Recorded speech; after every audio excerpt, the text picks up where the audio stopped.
Bar chairs ഏറ്റവും കൂടുതൽ use ചെയ്യണ ആരാന്നറിയോ? ബാർ ചെയർസ് ഏറ്റവും കൂടുതൽ യൂസ് ചെയ്യണവര് വീട്ടിലുള്ളവര്, അതായത് ഹോം മേക്കേഴ്സ് യൂസ് ചെയ്യും. പിന്നെ നല്ല ഹോട്ടൽസിലൊക്കെ ചെല്ലുമ്പോൾ റിസപ്ഷൻ കൗണ്ടറൊക്കെ നല്ല ഹൈറ്റിലായിരിക്കും. അങ്ങനെ ഇരിക്കുമ്പോൾ ചേട്ടന്മാരൊക്കെ യൂസ് ചെയ്യണ നോർമലി ഇങ്ങനത്തെ ബാർ ചെയർസ് ആയിരിക്കും. ഇതിന്റെ ഒരു പ്രത്യേകത എന്ന് വെച്ചാൽ ഇതൊരു മെറ്റൽ മോഡലാണ്. ഇത് ഉറുബി എന്നാണ് ഇതിന്റെ പേര്. മെറ്റൽ മോഡൽ വന്നിട്ട് ഇതിൽ റൊട്ടേറ്റിംഗ് ആയിട്ടുള്ള ഒരു ആക്ഷൻ കൂടി കൊടുത്തിട്ടുണ്ട്. സാധാരണ നമ്മൾ കണ്ടുകൊണ്ടിരിക്കുന്നത് ചൈനയുടെ ബാർ ചെയർ ആയിരിക്കും. അത് ഞാനിപ്പോ കാണിച്ചു തരാം. ഈ കണ്ടുകൊണ്ടിരിക്കുന്ന മോഡലാണ് ചൈന മോഡൽ ബാർ ചെയർ എന്ന് പറഞ്ഞത്. ഇത് ശരിക്കും ഗ്യാസ് ലിഫ്റ്റ് ഉള്ള മോഡലാണ്. നമ്മൾ എല്ലാവരും കണ്ടിട്ടുണ്ടാവും. ഇതിന്റെ ഹൈഡ്രോളിക് ആണ് ഇതിന്റെ അഡ്ജസ്റ്റ്മെന്റ്സ് എല്ലാം വരുന്നത്. പ്ലേറ്റ് എല്ലാം കണ്ടില്ലേ, മെറ്റൽ പോലെയാണ് വരുന്നത്.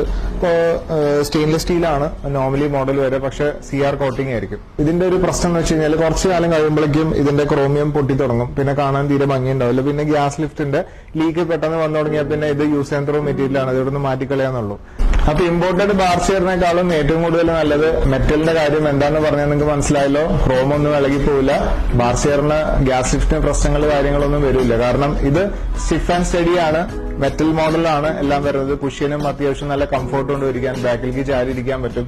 എത്ര നാൾ വേണമെങ്കിലും ഇരിക്കാം. ഒരു ലൈഫ് ടൈം എന്ന് പറഞ്ഞാൽ ഒരു 10 വർഷം മേലെ എന്തായാലും ഈ മെറ്റീരിയൽ കിടക്കുന്നുള്ള ഗ്യാരണ്ടിയാണ്. അപ്പോൾ ഇങ്ങനത്തെ മോഡൽ മാക്സിമം ചൂസ് ചെയ്യാൻ നോക്കുക. ഇപ്പോൾ പ്രൈമയുടെ കുറെ അധികം ബാർ ചെയറിന്റെ മോഡൽസ് എല്ലാം പ്രൈം ഡെക്കറിന്റെ എല്ലാ സ്റ്റോഴ്സിലും അവൈലബിൾ ആണ്. അതിന്റെ റേഞ്ചസ് എല്ലാം സ്റ്റാർട്ട് ചെയ്യുന്നത് ഒരു 3500 ഓൺവേർഡ്സ് ആണ്. അപ്പൊ നിങ്ങൾ ഷോറൂമിൽ വന്നു കഴിഞ്ഞാൽ നിങ്ങൾക്ക് എല്ലാം ഇരുന്ന് നോക്കാം. ആ കംഫർട്ട്